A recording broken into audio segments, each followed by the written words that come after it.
Saudara-saudari, marilah kita mendengarkan renungan dengan judul Bagaimana Cara Taat Menerima Kehendak Tuhan?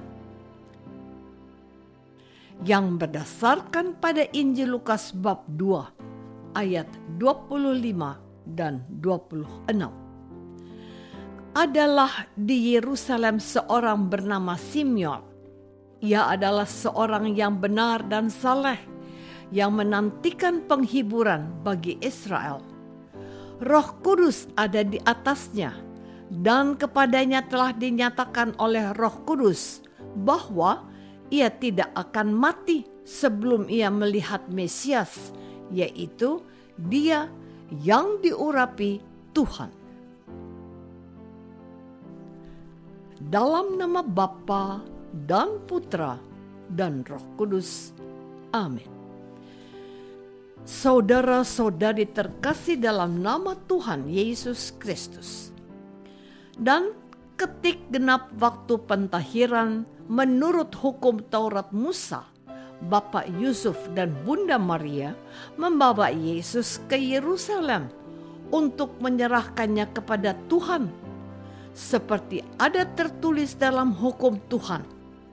Semua anak laki-laki sulung harus dikuduskan bagi Allah, dan juga mempersembahkan korban menurut apa yang difirmankan dalam hukum Tuhan, yaitu sepasang burung tekukur atau 2 ekor anak burung merpati.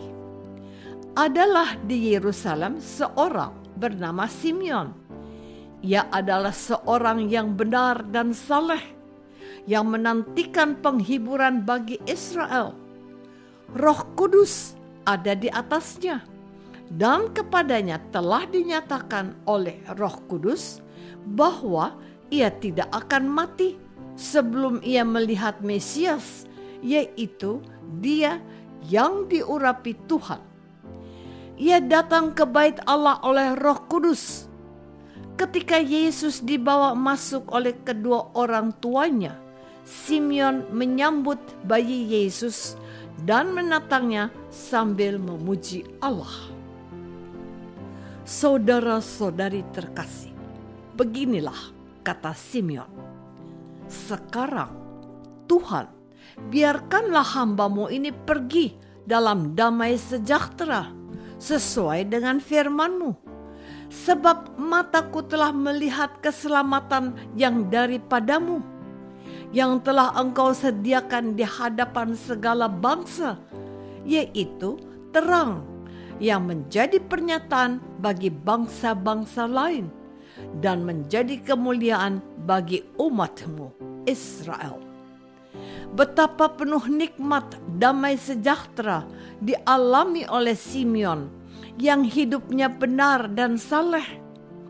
Ia tidak mencari-cari penghiburan bagi dirinya sendiri, melainkan berbelas kasihan kepada bangsanya dan menangkap inti kebutuhan akan penghiburan sejati di balik perilaku bangsanya. Sehingga begitu besar harap penantiannya akan penghiburan sejati dari Allah bagi bangsanya. Roh Kudus berkenan turun di atasnya, menyatakan rahmat istimewa baginya, dan menuntun langkah hidupnya sehari-hari. Ia percaya dan bertindak sesuai kepercayaannya. Ia taat dan bersungguh-sungguh dalam beribadah. Demikian jugalah Yusuf dan Maria saat mempersembahkan Yesus kepada Allah. Saudara-saudari terkasih, adalah mudah bagi kita untuk sungguh-sungguh bersyukur saat mengalami kejadian yang nyata-nyata membahagiakan. Misalnya, menang undian berhadiah, jatuh cinta dengan gayung bersambut, dan sebagainya. Akan tetapi, kita biasanya mengalami konflik batin saat disuruh bersyukur manakala menghadapi kejadian duka penuh derita. Contohnya, mengalami kebakaran yang menghanguskan seluruh anggota keluarga maupun harta benda, atau yang lebih sederhana dalam kehidupan kita sehari-hari. Kita lebih mudah menyelesaikan pekerjaan saat bersemangat melakukannya dan merasa berat terhambat saat menghadapi kesulitan yang tidak diharapkan. Keinginan pribadi menjadi akar penyebab yang menghalangi kita untuk bersyukur saat kita mengalami kejadian yang bertentangan dengan harapan. Kita menjadi sulit untuk taat menerima dan mensyukuri rahmat terberi yang ada di hadapan. Sebaliknya, kita spontan menolak, marah, ataupun berkeluh kesah. Kita merasa menjadi korban dan tidak sadar bahwa kitalah pelaku utamanya akibat memegang keinginan pribadi kuat-kuat dan belum mau berserah diri kepada Tuhan. Saudara-saudari terkasih, firman kemarin mengajak kita untuk berserah diri sebelum berusaha. Dan pada hari ini, firman Tuhan mengajak kita untuk berani melepaskan keinginan pribadi, lalu secara bebas memilih untuk menerima dan mensyukuri kehendak Tuhan atas kejadian hidup kita sehari-hari.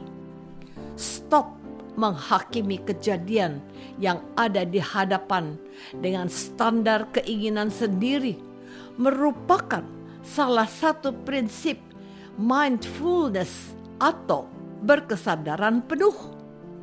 Menerima kejadian apapun yang ada di hadapan kita dengan penuh hormat dan syukur adalah cara hidup yang taat dan saleh, sebagaimana telah dilakukan oleh Simeon maupun Yusuf dan Maria. Menaruh hormat dan bersyukur penuh atas rahmat kejadian apapun yang ada di hadapan kita pun merupakan pertobatan utama dalam latihan rohani Ignatius Loyola. Taat menerima dan mensyukuri setiap kejadian membuat kita peka melangkah mengikuti tuntunan Roh Kudus yang bersuara melalui hati nurani dan menciptakan damai sejahtera setiap hari. Loyola menunjukkan caranya, yaitu mengakui dosa. Dalam keadaan penuh rahmat, saya belum menaruh hormat dan belum bersyukur secara penuh. Maukah saya melepaskan keinginan pribadi dan taat menerima kehendak Allah? Marilah kita berdoa. Tuhan Yesus, terima kasih. Engkau telah menunjukkan cara sederhana yang dapat kami ikuti untuk dapat taat menerima kehendak Allah Bapa seperti Engkau. Bimbing kami untuk setiap hari mengakui dosa pokok yang kami lakukan, agar kami pun tersadar bahwa dalam keadaan yang sesungguhnya selalu dipenuhi rahmat-Mu. Kami belum cukup menaruh hormat dan bersyukur tidak penuh. Amin. Semoga kita semua selalu dinaungi dan dibimbing oleh berkat Allah yang Maha Kuasa. Dalam nama Bapa dan Putra dan Roh Kudus. Amin.